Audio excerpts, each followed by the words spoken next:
Bine ați venit, dragilor din Zodia Săgetător, oriunde v-ați afla în această lume. Ca de fiecare dată mă bucur să fim din nou împreună la o nouă lectură, de data aceasta pentru prima perioadă a lunii aprilie, mai precis perioada cuprinsă între 1 și 5 aprilie. Așa că, dragilor, toți cei care aveți nu doar soarele, ci și luna, Venus sau poate ascendentul în Zodia Săgetător, această lectură este de asemenea și pentru voi. Dar înainte de a începe această lectură, vreau să le mulțumesc tuturor celor care cu siguranță sunteți deja aici, care mă susțineți prin comentarii, prin gesturile de apreciere și prin gândurile voastre bune. Așa că mii de mulțumiri și dacă sunteți pentru prima oară aici pe canal și simțiți la finalul acestei lecturi că mesajele poate v-au adus claritate, ghidare sau poate chiar ați rezonat cu ele, vă invit cu mare drag să vă abonați și desigur să susțineți acest canal printr-un simplu like. Atât abonarea cât și like-ul sunt gratuite, unicul lucru necesar fiind decât dorința fiecăruia dintre voi. Și haideți să vedem care este energia voastră, dragilor din Săgetător, în perioada 1-5 aprilie. Care este energia, dragilor mei, din Săgetător în perioada 1-5 aprilie?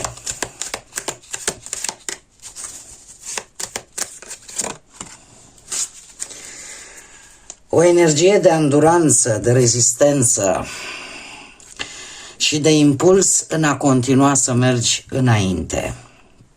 Avem numărul 43 sau numărul 7, care îmi vorbește atât, să știți că îmi vorbește de niște planete interesante, Saturn, Uranus, dar de asemenea și Jupiter, și se simte această energie. Poate că e o energie dinamică, e o energie care te va îndemna să continui să mergi înainte, să nu te lași, să fii dornică de expansiune, de a obține cunoaștere, de a avea poate mai multă încredere în forțele proprii, de a crește poate pe anumite planuri, cum să spune, o energie curajoasă, optimistă, dar în același timp o energie care este doritoare ori să schimbe ceva în viața sa, ori pur și simplu să se adapteze acelor schimbări într-un mod cât mai original, cât mai independent și poate chiar să și pună anumite limite acolo unde este cazul. Așa că nu este o energie rea deloc. Mergem mai departe și haideți să vedem ce ne spune tarotul. Ce vine pentru dragii mei din Săgetător în perioada 1-5 aprilie. Să vedem.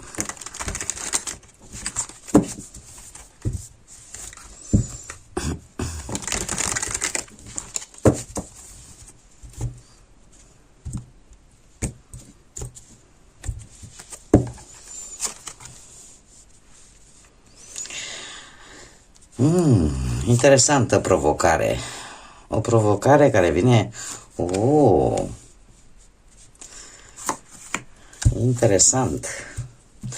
Dragilor, la voi provocarea pentru această primă perioadă a lunii aprilie vine prin Regina de Monede.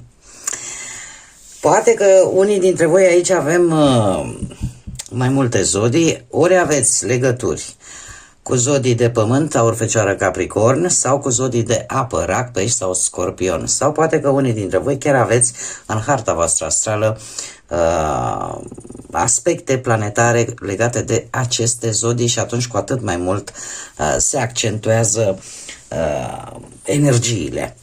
Această regină de monede, sunteți provocați să fiți un pic mai atenți pe siguranța voastră materială, financiară, să fiți mai organizați, mai practici și să abordați probabil situațiile, problemele cu care v-ați putea confrunta într-un mod, printr-o practică mai feminină, să-i spunem așa.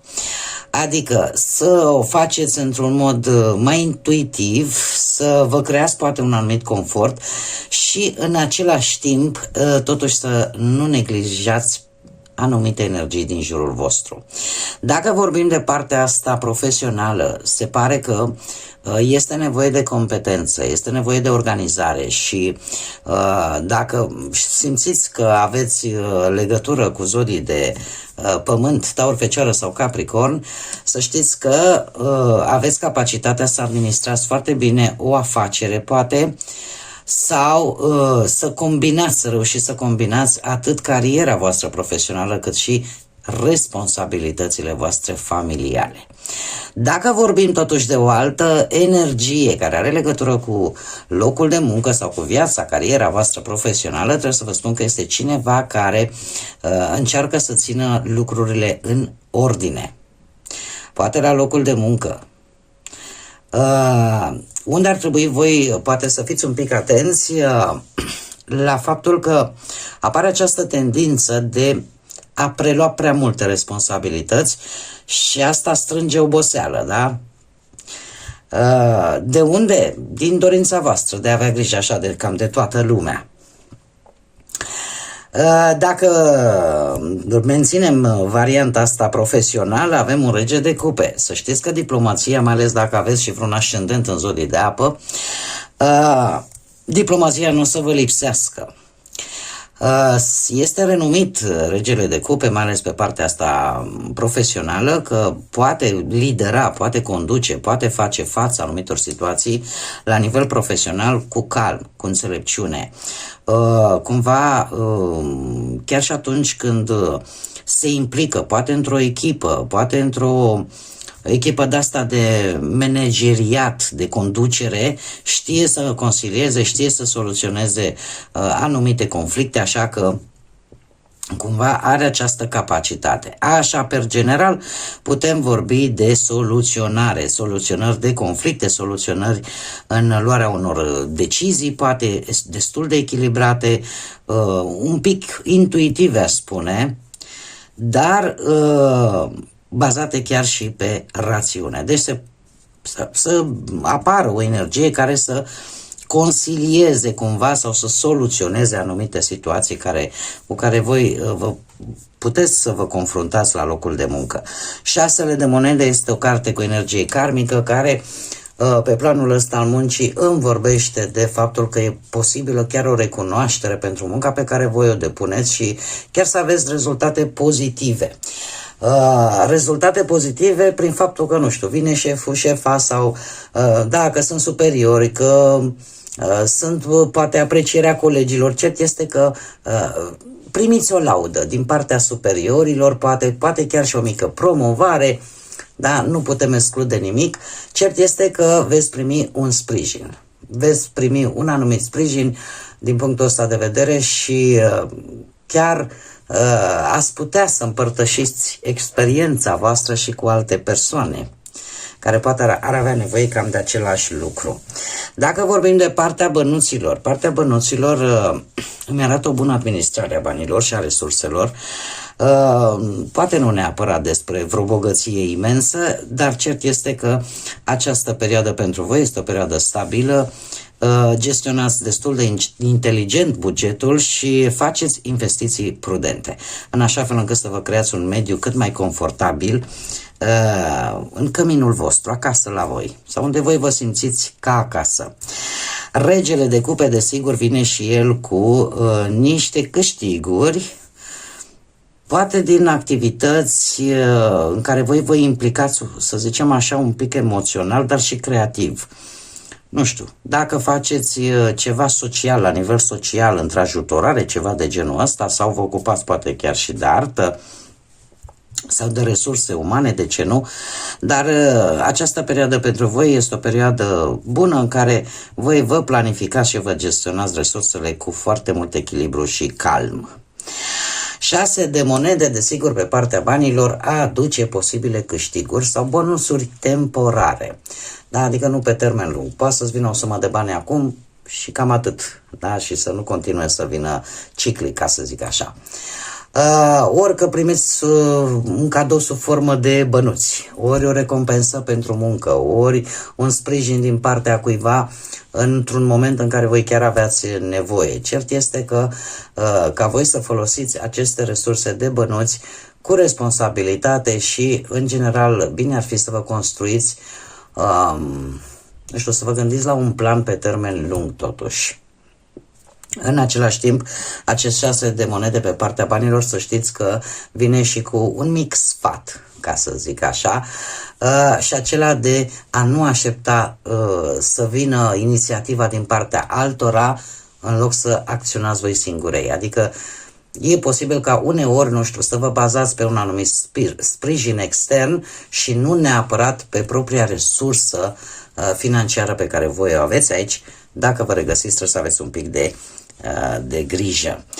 Dacă vorbim de partea sentimentală, la partea sentimentală aș spune că această regină de monede poate reprezenta foarte bine perechea voastră, dar ne arată așa în general o energie de cuplu legată de un partener, cum să zic eu, loial, grijuliu, stabil. Poate chiar la voi apare grija, mai ales dacă aveți și planete în zodii de pământ, Taur, Fecioară sau Capricorn, apare o anumită grijă față de partenerul pe care îl aveți, partenera pe care o aveți și față de familie, da? Ideea asta de a construi totuși o viață cât mai stabilă împreună, printr-o susținere, să zic așa, nu neapărat doar materială, cât și emoțională. Regele de cupe, ce să zic, vine cu o relație matură, stabilă și, dat fiind că avem o regină și un rege, să știți că această energie este una matură, este una stabilă, echilibrată, unde voi chiar puteți oferi, mai ales dacă aveți și planete în zodii de apă, Rac sau Scorpion, puteți oferi sprijin, înțelegere profundă, puteți susține discuții calme, suport în momentele dificile pe care le poate traversa partenerul, partenera voastră și să arătați așa gesturi de grijă constante. Este un moment bun în care voi să mențineți cumva armonia și să consolidați legătura emoțională în pereche. 6 de monede, desigur, vine și el cu o relație armonioasă, cu sprijin reciproc prin, nu știu, gesturi de apreciere, de atenție din partea partenerului către voi și invers. Eu aș spune că din punctul ăsta de vedere veți traversa o perioadă destul de frumoasă împreună și este și un moment bun în care voi să vă consolidați un pic mai mult relația, legătura dintre voi, în așa fel încât lucrurile să funcționeze așa cum vă place vouă. Dacă vorbim de cei singurei, voi, dragilor, cei singurei, aș spune că ori voi, cei care aveți poate ascendent sau lună, mai mult Venus, aș spune, în zodii de pământ, Taur, Fecioară sau Capricorn, se pare că vă simțiți bine în propria voastră viață. Și asta pentru că ori aveți o stabilitate personală din punct de vedere material și nu numai, sau pur și simplu viața voastră este organizată într-un mod foarte independent. Și nu, cum am mai spus, numai din punct de vedere material, ci pur și simplu și dacă vreți să intrați în vreo relație, ea trebuie să fie una serioasă, una gândită într-un mod matur, sau poate că unii dintre voi aveți niște standarde destul de ridicate în alegerea unui partener de viață și asta posibil să dificulteze un pic intrarea unui nou personaj în viața voastră personală. Regele de cupe, pentru cei singuri, îmi vorbește de o atracție și o idee de a intra în relații stabile și serioase, bazate mai ales pe înțelegere, pe respect reciproc. Posibil să existe șansa, nu știu, de întâlniri cu persoane destul de mature din punct de vedere emoțional, cel puțin, sau chiar dacă poate să fie și mai mari de vârstă ca voi, dar